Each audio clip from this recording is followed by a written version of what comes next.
ഒരു വനിതാ മന്ത്രിക്ക് നേരെ KSUവിന്റെ ആൺകുട്ടികളാണോ ചാടിയെടുക്കേണ്ടത്?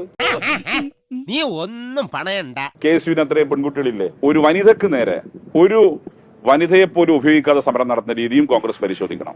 കോമൺ സെൻസ് സീരിയലാത്തോണ്ട് എവിടെ പോയാലും ഇവൻ നോൺസെൻസ് മാത്രമേ സംസാരിക്കൂ. അവരെ ഹോസ്പിറ്റലിൽ കൊണ്ടുപോകുന്ന ദൗത്യമാണ് ഞാൻ നിർവഹിച്ചത്. ഉടൻ തന്നെ അവര് മുഖ്യമന്ത്രിയുമായി സംസാരിച്ചു. പോയി ചത്തുടണ. കാരണം എന്റെ സഭയിൽ ഒരു അംഗം അവശയായി പ്ലാറ്റ്ഫോമിൽ നിൽക്കുമ്പോൾ എന്നാ ശരി ഓക്കെ എന്ന് പറഞ്ഞ് വന്ദേ ഭാരത് കയറി പോകാനാണ് ചെയ്യേണ്ടത്. മോൻ ചെയ്തതിനുള്ളതൊക്കെ മോന് ദൈവം തിരിച്ചു തരും. എന്റെ ഉത്തരവാദിത്വം വീണ ജോർജിനെ ഹോസ്പിറ്റലിൽ കാണിക്കുക എന്നുള്ളതാണ്. ആ ഉത്തരവാദിത്വം ബഹുമാനപ്പെട്ട മന്ത്രിയുടെ കാര്യത്തിൽ ഞാൻ ചെയ്തു. തനിക്ക് ഈ കണ്ടവന്റെ ആസനം താങ്ങുന്ന ഏർപ്പാട് നിർത്തി വേറെ വല്ല പണിയുണ്ടോ നോക്കുന്നില്ല. അവരെ ഹോസ്പിറ്റലിലേക്ക് കൊണ്ടുപോയി ചോദിച്ചപ്പോൾ അഡ്മിറ്റ് ചെയ്യണം, കാരണം അവർക്ക് നടക്കാൻ പറ്റുന്നില്ല. അങ്ങനെ അത് കൃത്യമായിട്ട് കണ്ടവരാണ്. മൂവ് ചെയ്യാൻ സാധിക്കുന്നില്ല ഫ്രീ ആയി.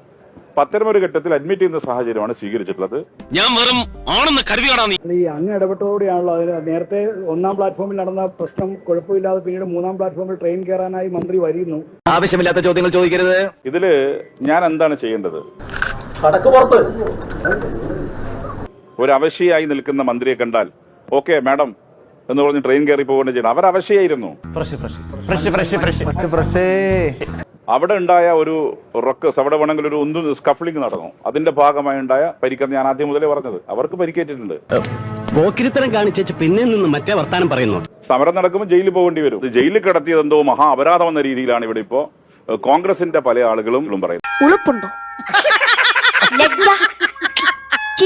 വിവരം ഉണ്ടോടാ നാണം കെട്ടവരെ? ആയുധമൊന്നും ഞാൻ എവിടെയും പറഞ്ഞിട്ടില്ല.